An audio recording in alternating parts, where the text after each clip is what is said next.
비트코인의 가격에 가장 큰 영향을 미치는 것은 4년 주기로 다가오는 반감기라고 할 수 있죠. 지난해에 너무 많이 떨어졌기 때문에 회복하는 과정이라고 보는 게 가장 타당할 것 같습니다. 수익이 반으로 줄어드니까 채굴자들이 떠나겠죠. 채굴자들이 떠나면 보안 시스템이 약화되고, 보안 시스템이 약화되면 가격이 떨어지고, 가격이 떨어지면 그나마 있었던 채굴자를 또 나가고, 죽음의 소용돌이라고 하거든요. 데스 스피럴. 다 이해를 해요. 비트코인에 대해서 머리들이 좋으니까. 근데 마지막에 이분들이 못 넘는 게 뭐냐면 미국이 가만히 있을 리가 없다는 거죠. 현물 ETF에 대해서 언젠가는 할 수밖에 없어요. 그게 지금이라고 단언하기는 어렵죠. 근데 언젠가는 할 수밖에 없는 이유가 그렇습니다. 왜냐하면 없앨 수 없으니까 강력하게 포섭하자. 미국이 비트코인 막아줄 거라고 생각하고 있다가 미국이 비트코인을 적극적으로 수용하는 쪽으로 확 태세를 전환하면 멀미가 오겠죠.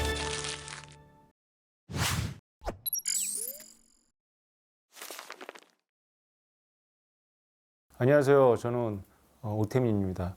지금 건국대학교 정보통신학과에서 블록체인을 가르치고 있고요. 2014년도에 비트코인을 발견하고 바로 비트코인 강했다라는 책을 쓰고 그 이후로 비트코인 관련해서 책 쓰고 강연하고 있습니다. 네, 이번에 쓴 책은 제가 지난 10년 동안 그 비트코인 관련해서 썼던 글들을 좀 간추리고 뺄 거 빼고 이제 뭐 내용도 많이 바뀌었으니까 그동안, 그리고 더 추가해서 그 인문학적으로 좀 깊이 있게 다뤄봤습니다. 제가 간과했던 게 뭐냐면 비트코인을 설명하면 사람들이 이해할 줄 알았거든요. 근데 비트코인을 모르는 것이 아니라 사람들이 화폐나 금융이나 국가의 본질에 대해서 상당히 오해를 하고 있다라고 저는 생각을 해서, 그래서 비트코인을 알기 위해서는 화폐 그 자체, 금융 그 자체, 어쩌면 국가 그 자체에 대해서 좀 인문학적으로 좀 풀어서 써야 돼서 그런 내용이 많이 들어가 있습니다. 네, 올해만 2배 정도 됐습니다. 최근에 오른 거는 이제 반감기에 대한, 내년에 있는 반감기에 대한 기대감하고 미국의 월가의 현물 ETF 승인에 대한 기대감 때문이지만요. 전반적으로 지난해에 너무 많이 떨어졌기 때문에 회복하는 과정이라고 보는 게 가장 타당할 것 같습니다. 비트코인에 대해서는 뭐 기존의 자산하고 너무 달라서 여러 가지 모델이 있습니다. 그런데 거시경제하고 이렇게 동기화될 거라고 많은 사람들이 생각을 하는데, 실제로 그것은 2020년도 유동성 장세에 잠깐 나타났던 현상이고요. 실제로는 거시경제 변수하고 큰 관계 없습니다. 비트코인의 가격에 가장 큰 영향을 미치는 것은 4년 주기로 다가오는 반감기라고 할 수 있죠. 비트코인은 뭐 중앙은행이나 이런 은행에서 만드는 것이 아니라 프로그램이 만들어요. 그래서 프로그램 안에 이 비트코인 발행량이 정해져 있거든요. 처음에는 10분에 50개씩 나왔습니다. 그러다가 4년 지나서 10분에 25개로 줄었고요. 그리고 또 4년 지나서 12.5개로 줄었다가 또 4년 지나서 6.25개, 지금 6.25개고요. 내년 4월 이후로는 3.125개로 줄어듭니다. 계속 줄어들다가 이제 2140년이 되면 이제 완전히 나오는 게 없는 거죠. 그런데 그거는 100년 후의 이야기가 아니고요. 20년 정도 지나면 5번 정도 반감기가 더 되면 이제 나오는 양이 거의 무의미해지죠. 0.2, 0.3 이렇게 될 테니까요. 비트코인이 완전히 인정을 받은 자산이라면 내년에 4월에 반감기가 예고되어 있다면 과거의 패턴에서 저점 대비 20배 이상 올랐으니까 그것이 지금 반영돼 가지고 나타나야 되는데요.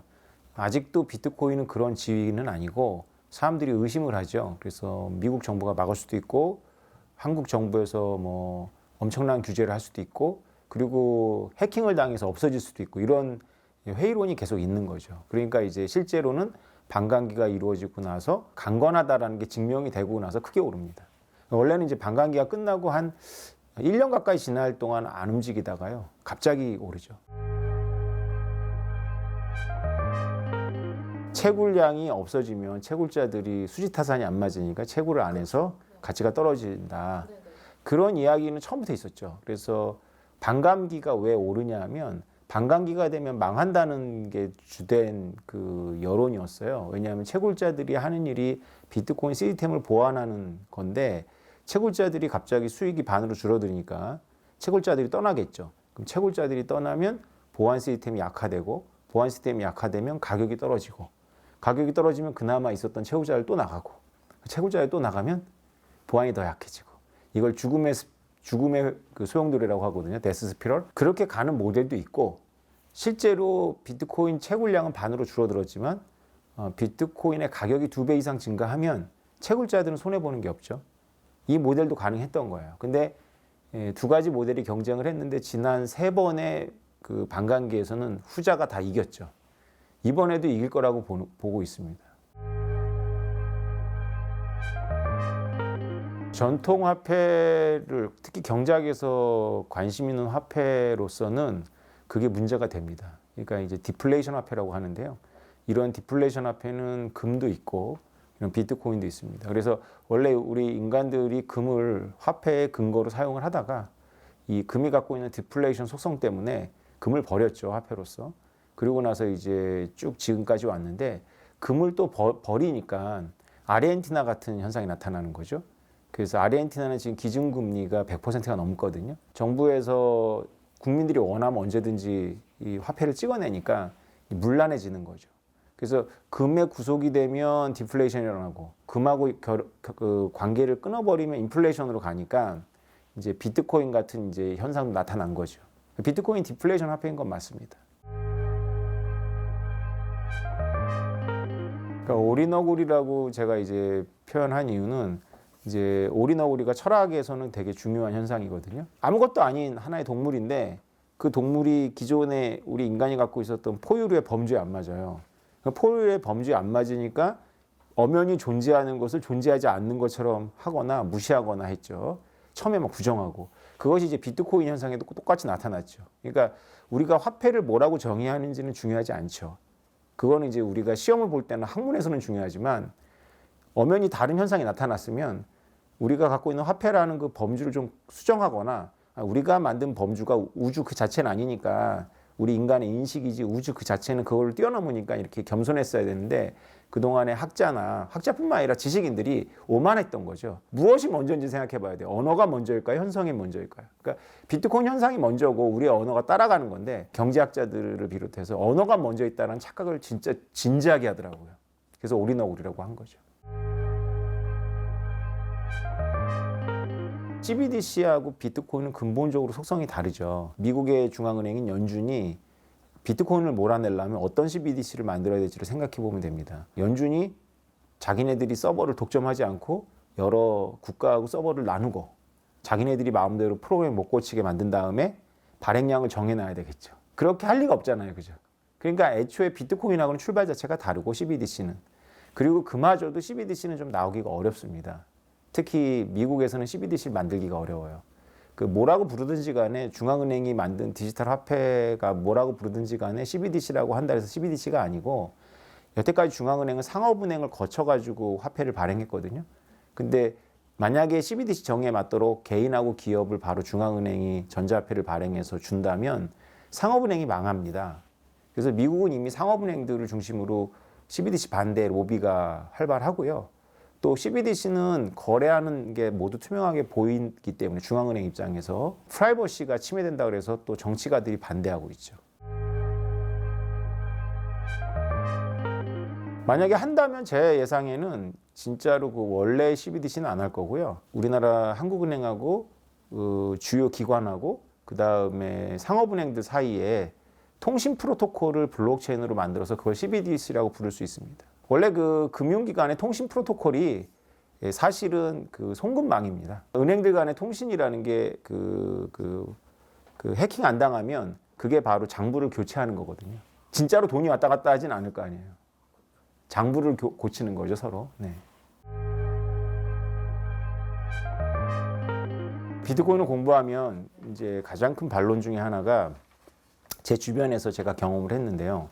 다 이해를 해요. 비트코인에 대해서 머리들이 좋으니까.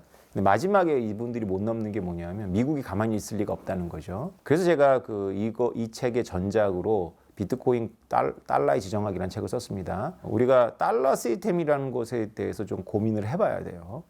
그런데 사람들은 그 부분에 대해서 막연하게 알고 있죠. 그러니까 달러 시스템이 무조건 미국한테 유리할 거라고 생각해요. 꼭 그렇지 않습니다. 그 증거가 바로 지금 이번에 트럼프가 이기고 하지 않나요? 여론조사 결과. 트럼피즘이 바로 달러 시스템에 대한 반론이라고 할 수 있죠. 그래서 달러가 기축통화 시스템이 된다는 건 뭐냐면 미국이 계속 무역 적자를 낸다는 거거든요. 근데 미국이 무역 적자를 계속 내는 것에 대한 반작용이 지금 트럼피즘이에요. 일자리를 갖고 오자. 미국으로. 그럼 무역 적자를 안 내거나 무역 흑자거든요.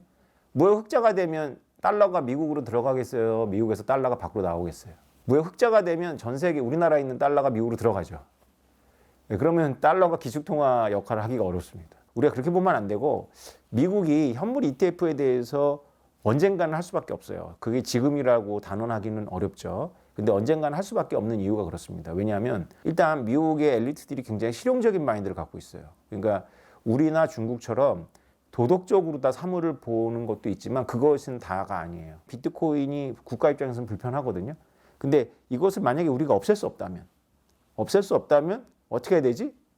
그러면 이제 우리나라 같은 경우는 계속 없는 것처럼 행동하잖아요. 예, 근데 미국은 그렇지 않아요. 오래전부터 공부를 했고 공부를 끝낸 것 같아요. 제가 보기엔. 없앨 수 없으니까 강력하게 포섭하자. 포섭하는 방법이 뭐냐면 이 비트코인의 단점인 중에 하나가 이 할아버지 할머니들은 접근하기가 어려워요. 할아버지 할머니들한테 만약에 이거 암호키 다루는 걸 알려주고 본인이 이거 잘 집에 보관하라 그러면 아무도 안 할 거예요. 근데 그걸 이제 시티 은행이나 JP모건이나 이런 골드만삭스에서 대신해 주는 거죠. 그게 ETF입니다. 비트코인 가격이 오르면 투자적 이익은 얻고 싶지만 그 비밀키 복잡한 거를 관리하고 싶진 않아요. 해킹도 당하고. 그걸 믿을 만한 금융기관이 해줬으면 좋겠단 말이죠. 그런 요청이 너무 많으니까 원래 금융기관의 수장들은 비트코인이 싫었는데 자기의 부자 고객들이 너무 요청을 많이 하는 거예요. 그래서 이게 시장이 있구나라는 걸 깨닫고 계속 승인 요청을 하는 거거든요. 그러면 이게 미국 입장에서는 뭐가 좋으냐면 그런 식으로 비트코인을 고객들이 금융기관에 맡기면 비트코인의 상당 부분이 국가 입장에서 파악이 됩니다. 원래 비트코인은 비트코인들끼리 이렇게 지갑을 왔다 갔다 하는 거기 때문에 만약에 20% 정도의 비트코인을 파악하고 있으면 그 20%하고 연결된 또 개인들의 비트코인이 파악이 돼서 전체 비트코인 그 거래량의 60% 정도는 국가가 파악을 해요. 그게 굉장히 중요하거든요.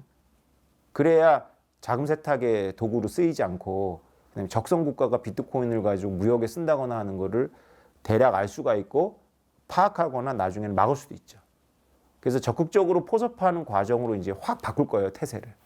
그럼 이제 한국의 지식인들은 미국이 비트코인 막아줄 거라고 생각하고 있다가 미국이 비트코인을 적극적으로 수용하는 쪽으로 확 태세를 전환하면 멀미가 오겠죠. 완만하게 도는 것 같지 않고 확 도니까.